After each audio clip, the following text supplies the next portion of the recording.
Hello friends, crack UPSC में आप सभी का स्वागत है। इस वीडियो में मैं आपको यूपीएससी से रिलेटेड कुछ बातें बताने जा रही हूँ। लेकिन वीडियो शुरू करने से पहले आप चैनल को लाइक एंड सब्सक्राइब ज़रूर कर दें। चलिए आइए बिना देरी किए शुरू करते हैं इस वीडियो को। जब स्टूडेंट यूपीएससी की प्रिपरेशन शुरू करते हैं तो उनके मन में कई डाउट होते हैं। क्या डाउट होते हैं उनके मन में कि आप यूपीएससी की प्रिपरेशन मान लीजिए आप कर रहे हैं तो आपके मन में डाउट आता है कि पता नहीं इसमें सिलेक्शन हो भी पाएगा या नहीं हो पाएगा, ये सिर्फ हम तैयारी ही कर रहे हैं।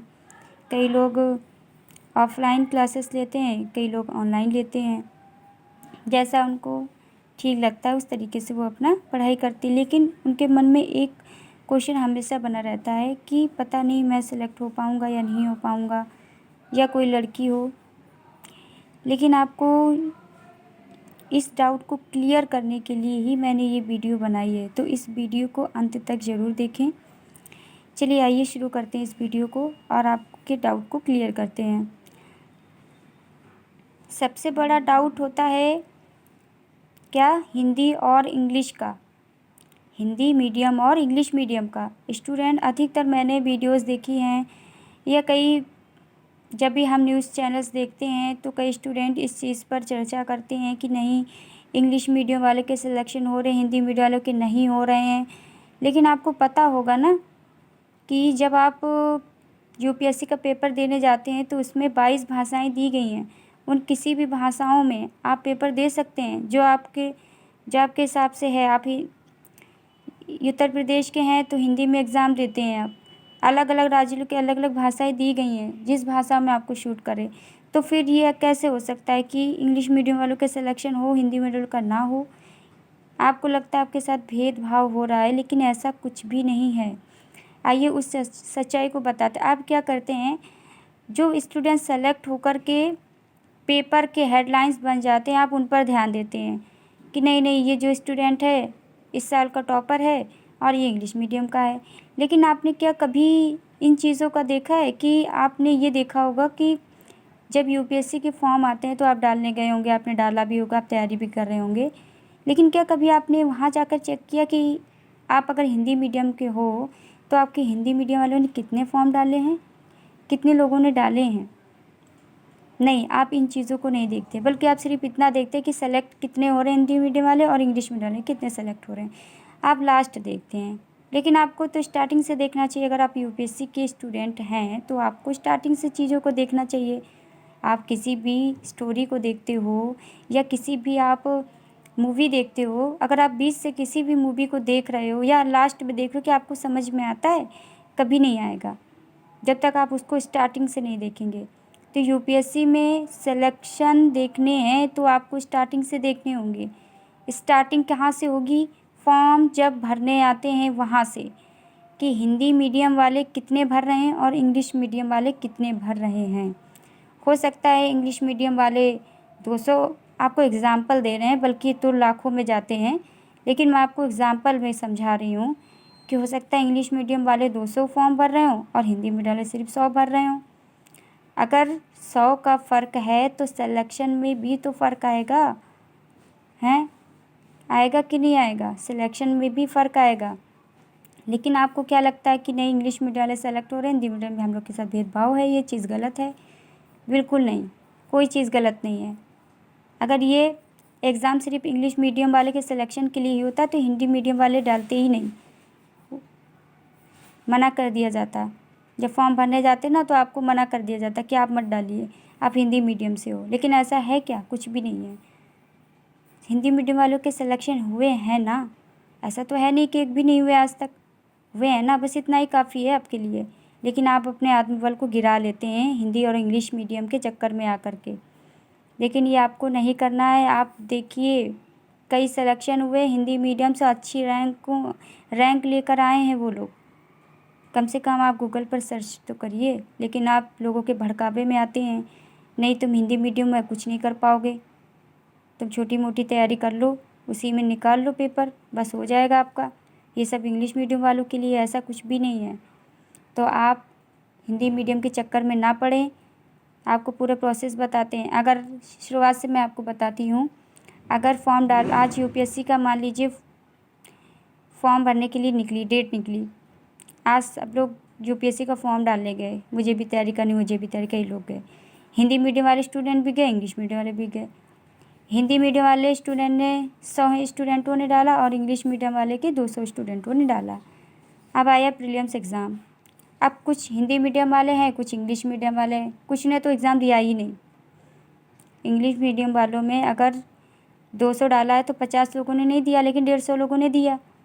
और हिंदी मीडियम वाले 50 लोगों ने नहीं दिया तो 50 लोगों ने दिया। इसमें 50 लोग हिंदी मीडियम और इंग्लिश मीडियम में 150 लोग। अब प्रीलिम्स एग्ज़ाम में अब उन्होंने दिया, बैठा, उनका निकल गया। लेकिन निकला कितनों का? मेंस के लिए कौन हुए? हिंदी मीडियम वालों के 50 थे तो उसमें 20 हुए सेलेक्ट मेंस के लिए।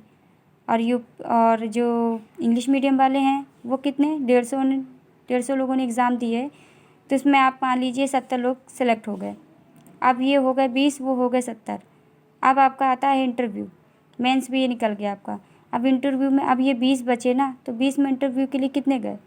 मान लीजिए 10 गए, और इसके 70 थे तो आप मान लीजिए 50 गए।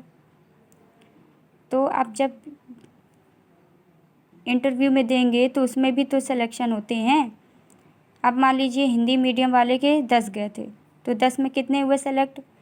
1 या 2, क्योंकि ऐसा ही होता है।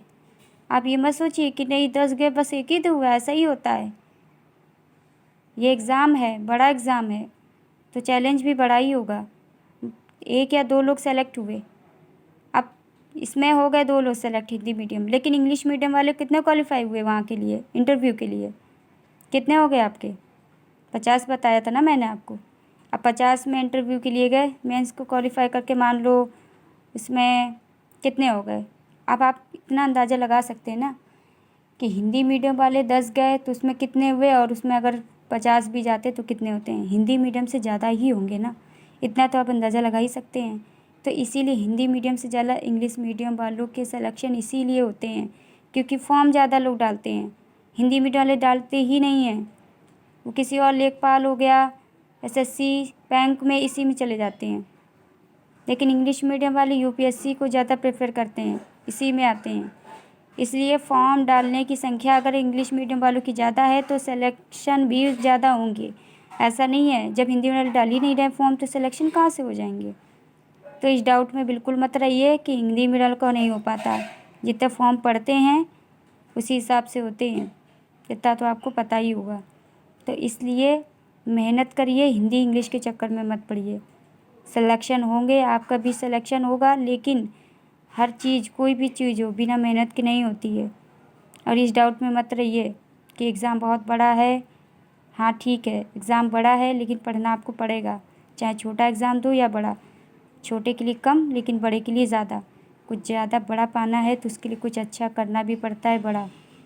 तो इसलिए मेहनत करिए, हिंदी इंग्लिश के चक्कर में मत पड़िए। आइए आज हम आपको 2 फ़ोटोज़ दिखाते हैं जो यूपीएससी स्टूडेंट जो सेलेक्ट हो गए हैं। चलिए आइए दिखाते हैं, जिससे आपका आत्मबल और अधिक बढ़ेगा। देखिए, ये आपके 2 स्टूडेंट हैं यूपीएससी में सफल। कौन? उत्कर्ष और ऋषभ। ये कहीं दूर की बात नहीं है, 2-3 साल पुरानी बात नहीं है, ये आपके कल की बात है, 1 जून 2022 की। अगर ये सेलेक्ट हो सकते हैं तो आप भी हो सकते हैं। हो रहे हैं ना सिलेक्शन, आप देख रहे हैं। ये कोई फेक इन्फॉर्मेशन नहीं है, आप इसे देख सकते हैं। ये पेपर है, हिंदुस्तान पेपर। ये देखिए, स्टेटमेंट पढ़िए, देख रहे होंगे ना। ये यूपीएससी के ही स्टूडेंट हैं जिन्होंने एग्ज़ाम दिया है। ऐसा नहीं है कि फ़र्स्ट टाइम में ही आप सेलेक्ट हो गए। हो सकता है आप फर्स्ट टाइम में ना हो पाएँ, सेकंड या थर्ड में हो पाएँ, लेकिन आपको आत्मबल नहीं गिराना। ये नहीं सोचना एक बार नहीं हो पाया दोबारा नहीं हो पाएगा। हो सकता है दोबारा में आपका हो जाए, तो निराश बिल्कुल नहीं होना है। बड़ा एग्ज़ाम है, चैलेंज बड़ा ही होगा। धीरज रखनी, पेशेंस बहुत ज़रूरी है इसमें। देखिए, ये अयोध्या वासी हैं, तो इनसे इंटरव्यू में एक क्वेश्चन पूछा गया था। इनसे पूछा गया था कि देखिए लिखा है, दिखा देते हैं आपको। अयोध्या तो राम के साथ बैकुंठ चले गए, अयोध्यावासी तो राम के साथ वैकुंठ चले गए, फिर आप लोग कौन हैं? तो उत्कर्ष जी क्या जवाब देते हैं, देखिए क्या दिया उन्होंने जवाब। कुछ अयोध्यावासी रह गए थे देखभाल के लिए, राम राज्य की देखभाल को कुछ अयोध्यावासी रह गए थे, हम वही हैं। देखिए कितना शानदार जवाब दिया है, कितना शानदार जवाब दिया है। तो इसी तरीके से आपके अपने माइंड को या अपने चीज़ों को क्लियर करना है, किस तरीके से आपको जवाब देना है, किस तरीके से आपको प्रिपरेशन करनी है। कई वीडियोस पढ़े होते हैं, बुक्स ख़रीदिए, अच्छे से पढ़िए।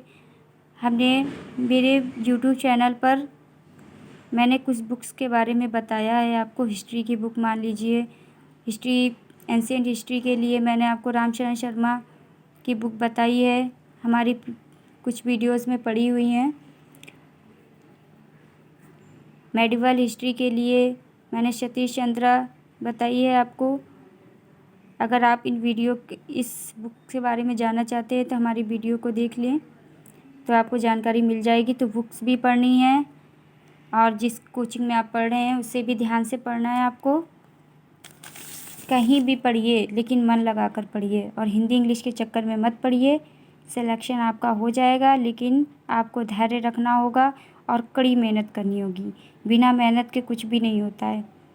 इसलिए और आपको मोटिवेट हमेशा रहना, ऑल टाइम मोटिवेट रहना है। मोटिवेट रहने के लिए सबसे बड़ी चीज़ ये नहीं, ऐसा नहीं है कि आपको मोटिवेट होने के लिए आपको वीडियोस देखनी है। हाँ, वीडियोस भी देखिए, लेकिन आपको वीडियो से सबसे ज़्यादा मोटिवेट आपको पता है क्या करें, आपकी स्थितियाँ।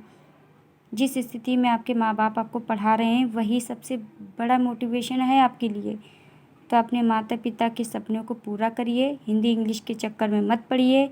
बस आपको एक दिमाग में एक ही माइंड रखनी है, दिमाग में एक ही बात कि आपका सिलेक्शन हो सकता है, आप मेहनत कर रहे हैं और हो भी जाएगा।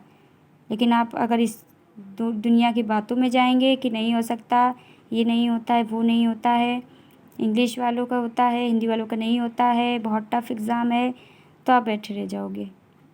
इसलिए इस एग्ज़ाम में सिर्फ मेहनत के साथ, मेहनत ही नहीं, सिर्फ आप हमेशा मोटिवेट भी आपको रहना है। ऐसा नहीं है कि आप सिर्फ पेपर की तैयारी कर रहे हैं और निराशा के साथ। इसमें बहुत ही एनर्जी चाहिए। एक बार हो सकता है आपका सिलेक्शन ना हो पाए, तो आपको निराश नहीं होना है, दोबारा प्रयास करना है। तो इसलिए आप हिंदी इंग्लिश के चक्कर में ना पड़ें और ध्यान से पढ़ाई करें, वीडियोस देखें, मोटिवेशन सॉन्ग्स सुनें, जिससे आप मोटिवेट होते रहें और मन लगा कर के पढ़ाई करें। जिस लक्ष्य के लिए आप आए हैं उसको पूरा करें, और पढ़ने के लिए आपको टारगेट बनाएं, फिक्स करें, उसी टारगेट के हिसाब से आप अपना पढ़ाई को कर सकते हैं। वीडियो को पसंद आई हो तो लाइक कर दें, अगर ना आई हो तो आपकी मर्ज़ी। धन्यवाद।